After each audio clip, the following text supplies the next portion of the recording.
Family and fellow soldiers, I'm the Professor, and this is the Moment of Truth. Culture vultures come in a variety of different forms, and they use a myriad of methods. Now, the ones that we talk about the most, like the white rappers, singers, and such, we can identify them pretty readily. But there's also a lot of black people who are also doing the exact same thing, and we have to guard our culture from exploitation from without, but also from self-interested opportunists from within. Now, fortunately, we don't have an extreme problem with black Americans being parasites on the culture, but the white media is trying to manufacture their own bumper crop of people with black skin who will basically be taking our place in front of these cameras and doing all kinds of mess that is not in our interest. Now, before we get into this, I have to preface this by saying we're going to be talking primarily, though not entirely, about these tethers, and I want to make sure that we differentiate them from the global black grassroots. We've got a lot of black immigrant family from Canada to Kingston, from London to Lagos, and all points in between. The problem is, they're not the ones who white power is trying to put a battery into the backs of. White power finds pliable suck-ups, and that's who they put in front of the cameras. So we want to be clear about that. I'm talking about these foreign actors who Hollywood's putting in roles that are supposed to be about us, or who they're setting up to be the new thing. These are opportunists. They come over here, they get jobs portraying us and our culture, and then they immediately turn around and start spitting in our faces. See, these tethers, they do the kind of dirty work that a Justin Bieber or an Iggy Azalea can't do. And that's why they are valuable, at least for the moment, to white power. They play the game that too many immigrants have played when they come here. As they see it, this is their come-up. So you got people like David Oyelowo running around. He's of Nigerian descent, though he calls Britain his home, and he gripes full-time about how there's no roles for black actors in Britain. Well, he is telling the truth, and he's not the only one. David Harewood, who you've probably seen in Homeland and Supergirl, he's also lodged a number of the same complaints. Hell, all those Afro-British actors complain about that. They're all but shut out of the British entertainment industry because there's nothing for black actors there, and they won't work together to build anything, and that needs to be said. As black Americans, we may be occasionally dysfunctional when it comes to working together, but at least we do it.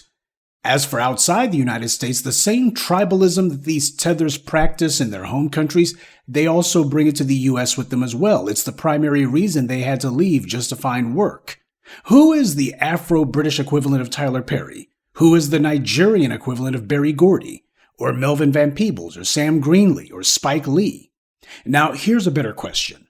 Why are there no Afro-British or African or Caribbean equivalents of these American icons?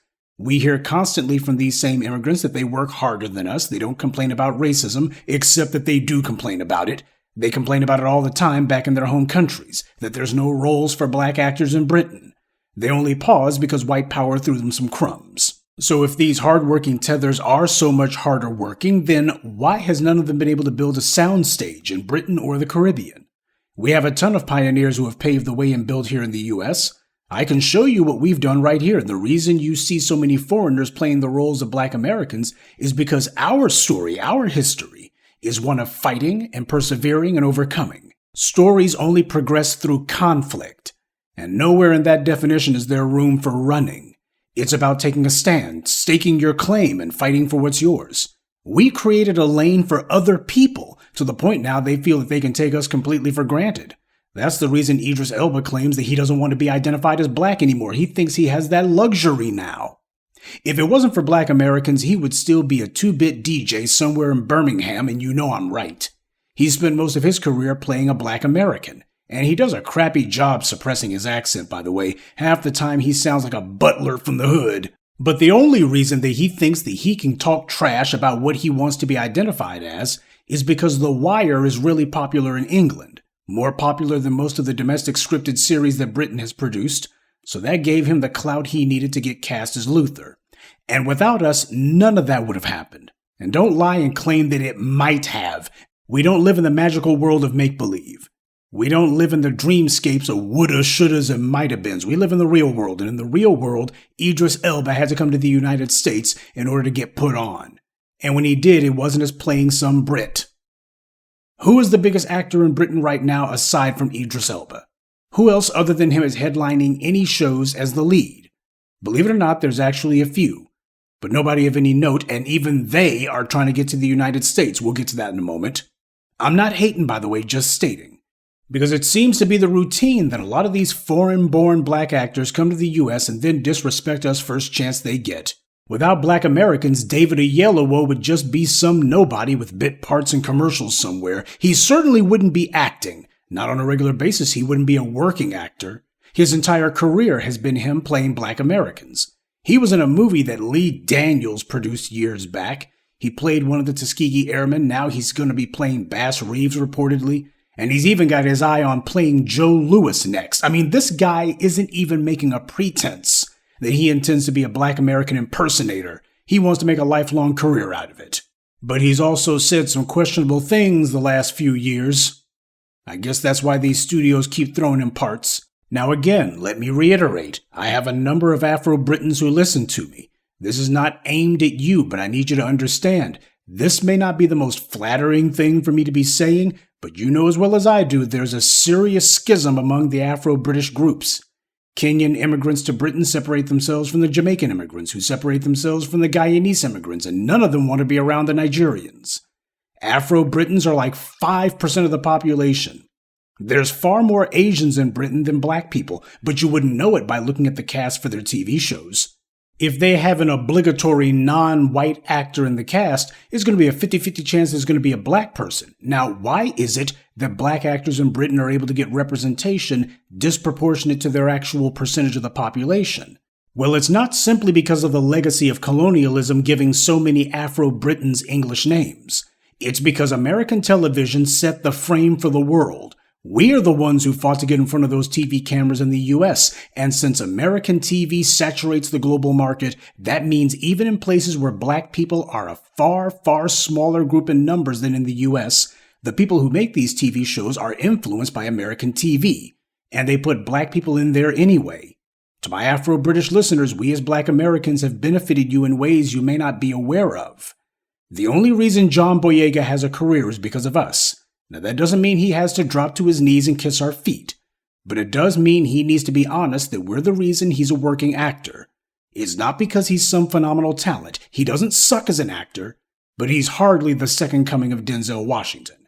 Too many times the pattern plays itself out where you got these people who come to the US and they're humble at first, that is until they finally get that first paycheck, and then they tear their behinds and make sure to do it publicly so that white casting agents and studio executives will be sure to see it. And this is why you'll have David Oyelowo complaining and whining about why it is that there's no roles for black actors in Britain of any real note. It's because the disrespect they show us is the same disrespect they practice back in Britain or in Africa or what have you. This has destroyed their ability to be loyal to one another or even to cooperate. So they have to come to the US where there's black people who don't practice that kind of thing. But then they begin doing the very same things here that made cooperation impossible where they came from. And this is the reason why we have to make it a point to call out the tethers and why it is that you see us circling the wagons and saying, you know what, we need to go ahead and take care of home and take care of the group around us. Now, for the last 6 to 8 months or so, we've had a number of people coming in from Britain who the white media has been trying to put on. I guess they've decided these are going to be the hot new imports. One of them was an Afro-Briton named Michaela Coel. I talked about her little show, I May Destroy You, and basically it's her begging for a relationship from a white man. Apparently a black man's not worthy of her being nice to, but she'll stand outside the door of a white man and bang and please let me in, etc. That's the kind of degrading stuff that white studio executives like to see. It raises their stock, but it lowers black women's. Now, of course, when she first popped up and started getting these extremely laudatory and charitable write-ups in the white British media, you had a lot of black folks who were like, well, at least they're doing that over there in Britain. Let the Afro-Britons handle her. She's their problem. But then HBO looks and says, why, we should go ahead and give her a show. What she's doing, that's right up our alley. That's the kind of thing we like to put on the air.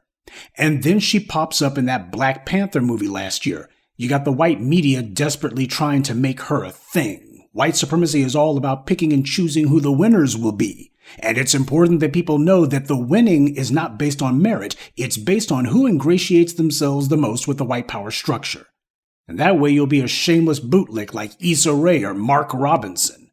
The white media does not reward black people who decide they're going to put on portrayals of black people who are empowered, certainly not black people who are standing on their own 2 feet and standing against white power, standing against the roles that we've been put in, standing against the status quo. They don't do that. They make it very clear you want a paycheck from them, you want a contract from them, you want a first look deal from them. Well, you got to go ahead and reinforce the stereotypes. You can go ahead and put a little spin on it. It ain't necessarily got to be a buck dancing mammy, but you know what they like to see, and you better do it. As the black media, we understand this process by the white media because we've seen them do it so many times before for so long. We recognize this for the mass mind control that it is. The white media's phony praise is meant to credentialize their would-be operatives. And they're sending more than one. For several years, Nicôle Lecky was a struggling actress/writer. She just wasn't getting any traction, though. That is until she wrote a so-called stage play called Super Ho.